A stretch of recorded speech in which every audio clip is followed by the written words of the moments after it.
Hello everyone, welcome back, and I'm just gonna get right into it, and I'm gonna be reading two stories in this video. So let me know what your guys' thoughts on both of these stories, and I'm just gonna get right into this video. The Walking Dead, that's what the story is called. I'm a I don't know how to pronounce that word. Some kind of nurse. Let's put it that way. I'm just going to skip that word and just kind of whatnot. But I'm a nurse, and in my early career, I worked at a residential mental health facility. One of our residents was an electric mute, which means that he couldn't talk. But there were no medical reasons as why. He had spoken earlier in his life, and in fact seemed quite normal back then. But with the expectation of being close to 7 feet tall. He's been raised in a deep south and joined in the military when he was about 19, and one night he vanished.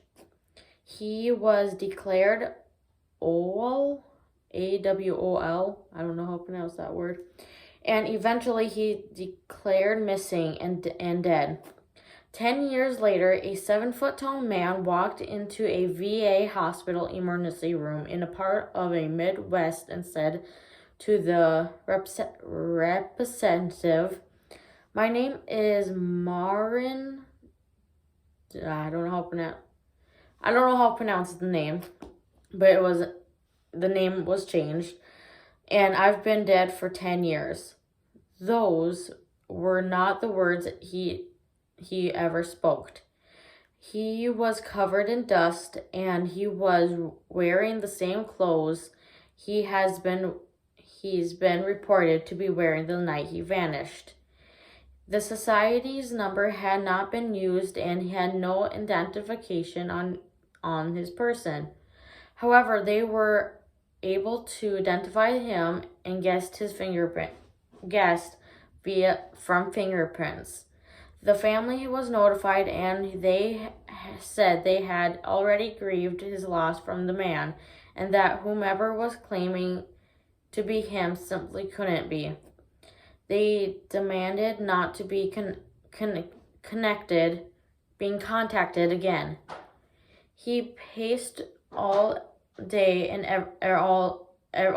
every day, moving his mouth and looking like talking or mumbling, but no sound came out. He had an unrevealing habit of throwing his head back with his mouth and wide open, as if he were laughing, but could not even breathe to be heard.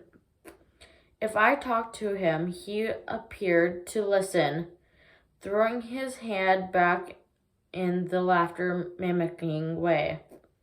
Various medication were tried, but they did not affect him in either way, positive or negative.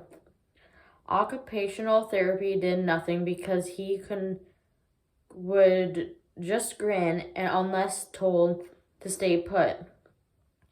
He'd get up and start pacing again.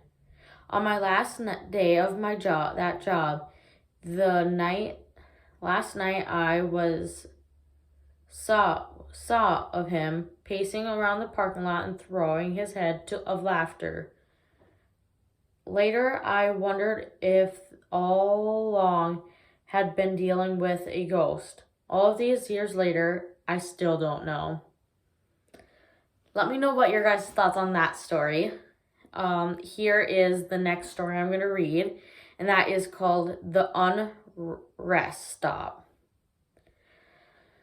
I was driving across the country with my mom and sister when I was 16 and my sister was 20. It was a late night, but we were well rested, still alert. We were driving along an insert and needed gas and bathroom break. So we stopped at a rest stop in 200 miles. There was a van full of teenagers on the road trip at the gas station, as well as a small gray parked at the pump in front of us with two young men standing outside of it.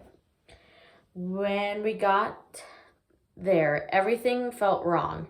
We'd been on the road for days and seen many rest stops at night and had never felt afraid until then. My mom and sister went inside and I stayed in the car. I heard the teenagers say that they say were creeped out and they couldn't get the pump to work, and they left in a hurry. I was watching the car in front of us, and the two men were not moving at all, not an inch. They weren't talking. They weren't on the phones. They were standing there, still as stone.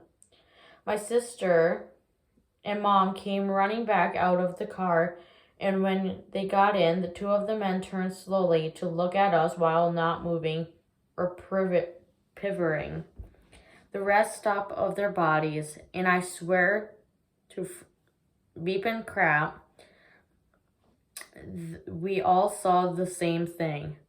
They had eyes dark as a pitch and empty, truly empty, not black, not reflecting to the light, just void. I don't. We sped out of there, and did not stop till we were in this next city. The worst thing about this entire experience, we couldn't find the place on any of the map. We knew exactly which spot on the map to look, but we couldn't find it on Google Maps or the paper map we had. Even we asked the local about the creepy gas station on at that stretch of the road and only got confused looks. We've traveled on an interstate since, and there's no rest stop. Let me know what your guys' thoughts on that story. If you guys enjoyed both of these stories, please let me know by liking, subscribing, etc. And I will see you tomorrow. Bye!